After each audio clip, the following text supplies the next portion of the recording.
से मुक्ति के लिए पितृपक्ष में जरूर करेंगे विशेष उपाय। पितृपक्ष की शुरुआत होने वाली है। हिंदू धर्म में इन दिनों का खास महत्व है। पितृपक्ष में पितरों की आराधना और श्राद्ध कर्म किए जाते हैं।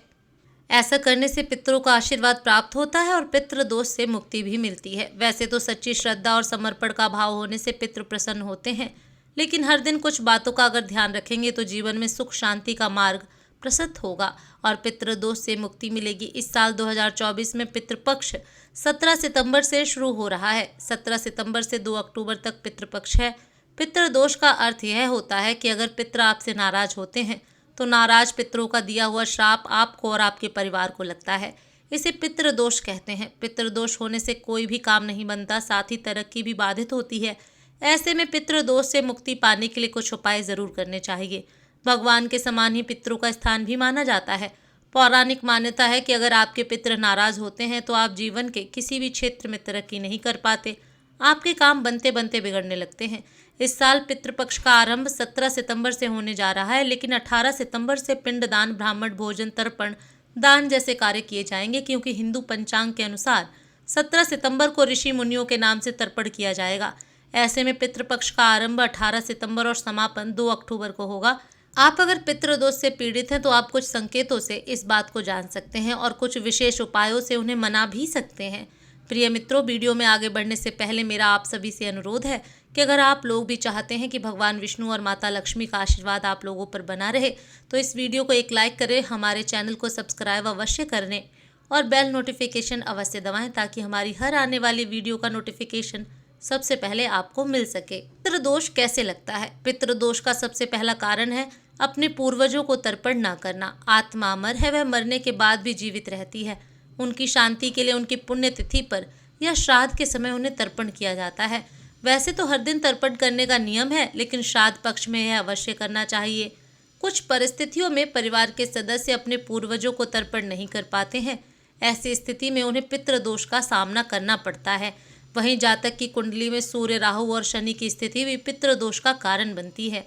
आइए जानते हैं पितरों के नाराज होने के कुछ संकेत। नंबर 1, अगर आपके घर में तुलसी का पौधा है और उसका ठीक ढंग से रख रखाव करने के बाद भी पितृपक्ष से पहले वो सूखने लग जाए तो समझ जाइए पितृदोष से आप पीड़ित हैं और आपके पितृगण अतृप्त हैं। नंबर 2, घर में पीपल के पौधे का उगना भी पितृदोष की एक निशानी है। कभी कभी घर की दीवारों, छत पर पड़े टूटे फूटे गमलों या फिर घर के आंगन में पीपल का पौधा अपने आप उगाता है। घर में पीपल के पौधे का उगाना शुभ नहीं माना जाता, इससे घर में नकारात्मकता आती है। नंबर 3, पौराणिक मान्यताओं के अनुसार अगर किसी व्यक्ति पर पितृदोष लगा होता है तो बहुत चाहने और कोशिशों के बाद भी उसका वंश आगे नहीं बढ़ पाता। इसका अर्थ यह है कि संतान उत्पत्ति में बहुत सी बाधाओं का सामना करना पड़ता है। नंबर 4, हर व्यक्ति के जीवन में छोटी मोटी दुर्घटनाएं होती रहती हैं, लेकिन जब आपके घर में कुछ दिनों में ही एक के बाद एक दुर्घटनाएं होती रहती हैं तो आपको समझ जाना चाहिए कि इसका कारण पितृदोष हो सकता है। ऐसे में संकेत को समझकर आपको कुछ विशेष उपाय जरूर करने चाहिए। नंबर 5, हर व्यक्ति कामयाबी पाने के लिए मेहनत करता है, लेकिन मेहनत करने के बावजूद जब आपको तरक्की ना मिले या फिर आपके काम में बार बार बाधाएं आने लगे तो यह भी पितृदोष का एक संकेत माना जाता है। आपको पितरों को शांत करने के लिए कुछ विशेष उपाय करने चाहिए। नंबर 6, घर के मांगलिक कार्यों में बाधा आना। आपके घर में अगर कोई मांगलिक कार्य करने की तैयारी के बीच कोई बाधा बार बार खड़ी हो जाती है तो आपको समझ जाना चाहिए कि आपके पितर आपसे खुश नहीं हैं और किसी न किसी कारण से वे आपसे नाराज हैं। ऐसे में पितरों को शांत करने के लिए कुछ उपाय करने चाहिए। चलिए जानते हैं पितृदोष से मुक्ति पाने के लिए विशेष उपाय। नंबर 1, पितृपक्ष में हर रोज गाय को चारा और गौग्रास खिलाना चाहिए। गौग्रास भोजन बनाते समय पहली रोटी गाय को निकालने को कहते हैं। ऐसा करने से देवी देवताओं की कृपा प्राप्त होती है। शास्त्रों में बताया गया है कि पितृपक्ष में पूरी भावना के साथ गाय को चारा खिलाने से श्राद्ध कर्म का पूरा फल मिलता है और पितृ भी तृप्त होते हैं। पितृपक्ष में गौग्रास और हरा चारा खिलाने से पितरों का परिवार पर सदैव आशीर्वाद बना रहता है। नंबर 2, पितृपक्ष में भूलकर भी किचन या घर के किसी भी कोने पर झूठे बर्तन नहीं रखें और साफ सफाई का पूरा ध्यान रखना चाहिए। पितृपक्ष के दौरान किचन में झूठे बर्तन रखना बहुत अशुभ माना जाता है। रात के समय झूठे बर्तन रखने से माँ लक्ष्मी नाराज होती हैं और पितृदोष भी लगता है, इसलिए पितृपक्ष के समय घर में झूठे बर्तन नहीं रखने चाहिए। नंबर 3, कौवे, चिड़िया, कुत्ते और गाय को रोटी खिलाते रहना चाहिए उक्त चारों में से जो भी समय पर मिल जाए उसे रोटी खिलाते रहें। नंबर 4, पितरों को मनाने के लिए आपको पितृपक्ष में उनका तर्पण, पिंडदान और श्राद्ध कर्म जरूर करना चाहिए। इससे पितरों की नाराजगी से मुक्ति मिलती है। नंबर 5, पितरों की तस्वीरों का रख रखाव भी आपको अच्छी तरह से करना चाहिए। पितृपक्ष ही नहीं बल्कि रोजाना आपको पितरों की तस्वीर को साफ करके इस पर फूल माला चढ़ानी चाहिए। नंबर 6, पितृपक्ष में हर रोज सुबह शाम पितरों के नाम से एक दीप दक्षिण दिशा की ओर मुंह करके जलाना चाहिए। पितृपक्ष में दक्षिण दिशा से ही पितृ पृथ्वी लोक पर अपने रिश्तेदारों के यहाँ आते हैं।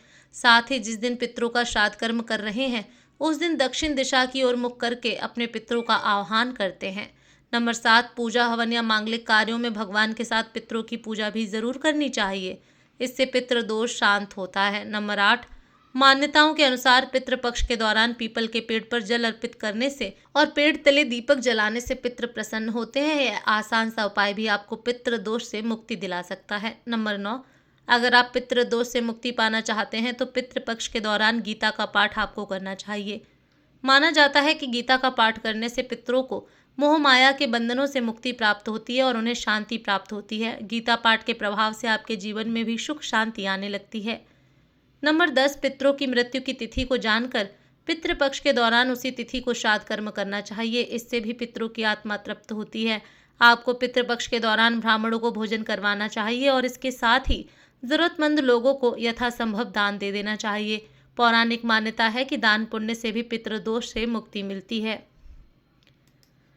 नंबर 11, पितृपक्ष के दौरान प्रतिदिन आपको सूर्यदेव को जल में लाल फूल डालकर अर्घ देते समय अपने कुल देवी देवता का स्मरण भी अवश्य करें। नंबर 12, पशु पक्षियों की सेवा करने और उन्हें भोजन करवाने से भी पितरों की कृपा आपको प्राप्त होती है। नंबर 13, अगर पितृदोष के कारण आपके जीवन में बहुत अधिक समस्याएं चल रही हैं तो किसी तीर्थ स्थल पर जाकर आपको पितृ तर्पण करवाना चाहिए। इसके लिए आप हरिद्वार, गया आदि जगहों पर जाकर तर्पण कर सकते हैं। नंबर 14, एकादशी के व्रत रखना चाहिए कठोरता के साथ। नंबर 15, कपूर जलाने से देव दोष व पितृ दोष का शमन होता है। प्रतिदिन सुबह और शाम घर में संध्या बंदन के समय कपूर जरूर जलाएं। कपूर को घी में डुबोकर फिर जलाएं और कभी कभी गुड़ के साथ मिलाकर भी जलाएं। दोस्तों, आज की हमारी वीडियो आपको कैसी लगी हमें कमेंट करके बताएं।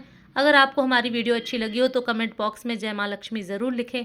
भगवान आप सब पर कृपा बनाए रखे। जय श्री कृष्णा दोस्तों।